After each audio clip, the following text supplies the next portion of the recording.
This channel does not promote any violent, harmful, or illegal activities. All content provided by this channel is meant for an educational purpose only.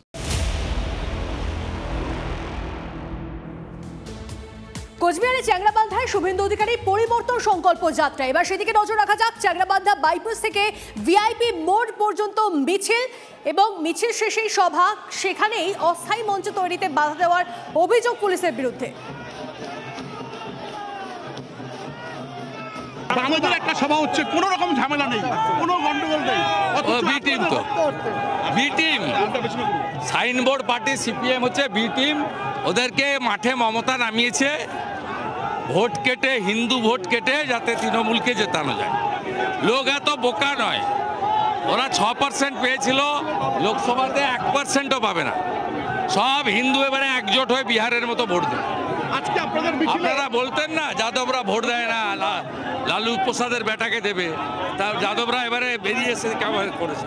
এখানেও ঠিক একইভাবে মাটেঙ্গে তো কাটেঙ্গে, এক রহেগে তো safe রহেগে, এই slogan চলছে। এবং সংখ্যায় অল্প হলেও এই মিছিলেও দেখুন অনেক চাচারা, অনেক ভাইরা, মুসলিম রাষ্ট্রবাদীরাও সংখ্যায় কম হলেও এসেছে।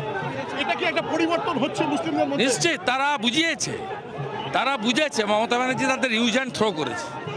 ওয়াকফ অ্যামেন্ডমেন্ট বিলের বিরুদ্ধে মাঠে নামিয়েছে, অথচ ওয়াকফ অ্যামেন্ডমেন্ট বিল প্রথম কার্যকর হয়ে গেছে পশ্চিমবঙ্গে। সুমন কল্যাণ আমাদের প্রতিনিধি আমাদের সঙ্গে রয়েছে, সুমন কল্যাণের সঙ্গে কথা বলবো। সুমন কল্যাণ, আমরা দেখলাম এই যে পরিবর্তন সংকল্প যাত্রা, তার আগে ঠিক পরিস্থিতি কি হয়েছিল? সব্যস্ততা নিয়ে শুভেন্দু অধিকারী তার কি বক্তব্য?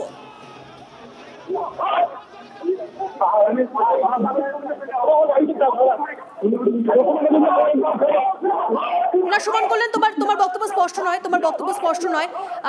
আমরা কথা বলার চেষ্টা করছি। এই মুহূর্তে ছবিও দেখাচ্ছি আপনাদেরকে।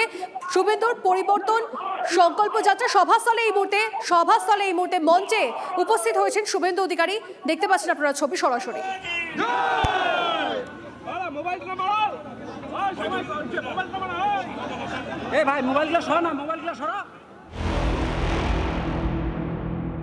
এই মুহূর্তে আরো একটা ব্রেকিং নিউজ আসছে। পাকিস্তানের জেলে ভারতীয় মৎস্যজীবীর রহস্যজনক মৃত্যু। দেশে দেহ ফেরাতে সরকারি উদ্যোগ। 2 বছর বন্দিদশায় থাকার পর হঠাৎ কিভাবে মৃত্যু পাক জেলে, উঠছে একাধিক প্রশ্ন। কাঁথির বামুনিয়া অঞ্চলের পাইকবার গ্রামের মৎস্যজীবী ছিলেন স্বপন রানা। মাছ ধরতে গিয়ে অনিচ্ছাকৃতভাবে সীমান্ত অতিক্রম করার অভিযোগে পাক জল পুলিশের হাতে ধরা পড়ে। 2 বছর বন্দিদশার পর পাক জেলেই রহস্যজনকভাবে মৃত্যু।